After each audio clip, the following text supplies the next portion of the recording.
Hello and a blessed feast of St. Joseph to you all.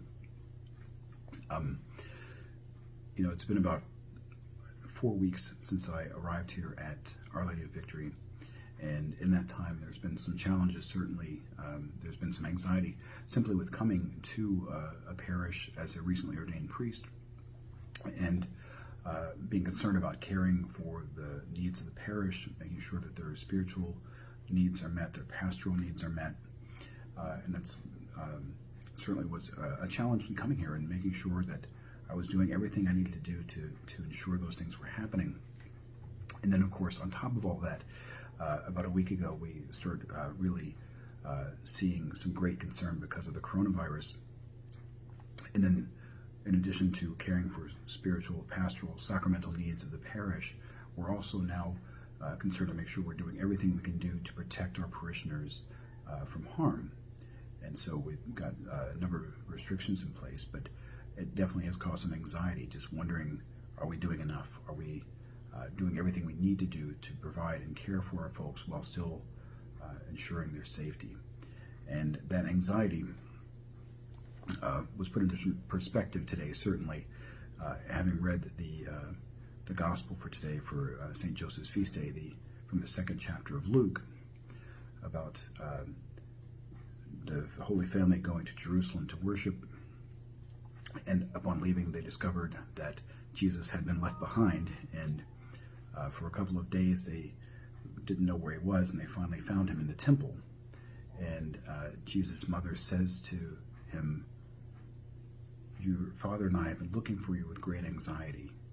Why would you have done this to us?" And I have to say that's probably the most largest understatement of all time. Your father and I have been looking for you with great anxiety. I have to imagine for Mary, and certainly for Joseph, as the stepfather of the Son of God, there's a lot of pressure to do a good job, and to probably knowing where Jesus is at all times is probably one of those things that would be part of his job description. And so that anxiety was probably a mild way of putting what was going on in Joseph's heart and mind at the time, trying to find the child Jesus, to make sure he was okay, to make sure he was safe.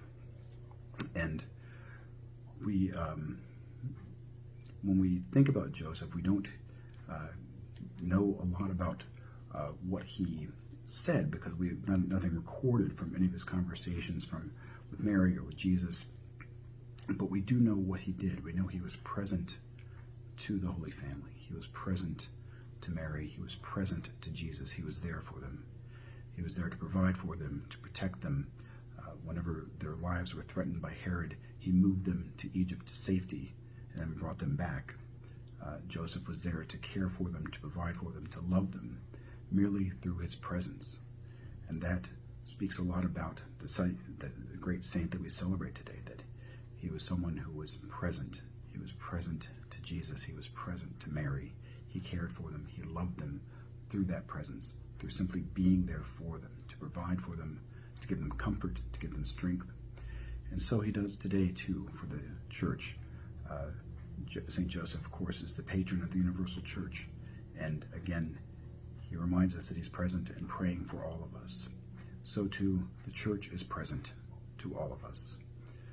We can't gather together for Mass. We can't get together to pray the Rosary, but we can still, as a church, be together, be present for one another, with whomever we can be present to, with whoever we're able to see, given the restrictions of the virus. But there are still people in our lives that we can be present to. We can, with our families, if we're lucky enough to be there with them, we can be present to them, remind them we're praying with them, for them. We can pray together, remind them that we love them. If we're not able to physically be present to one another, we can certainly do that via telephone calls, even an email, just reaching out to those people who may feel a great deal of anxiety in this time because of not being able to get out to come and pray and celebrate Mass together. So today is a good opportunity for us to practice that presence, just like St. Joseph has modeled for us, to be present to those who we love and care for, to reach out to those who might need a kind word or some encouragement today.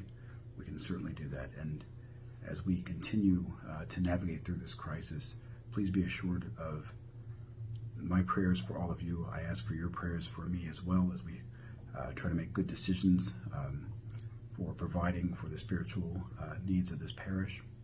And always pray for our leadership, pray for Archbishop Laurie and the auxiliary bishops who are navigating this on a much larger scale for the entire diocese.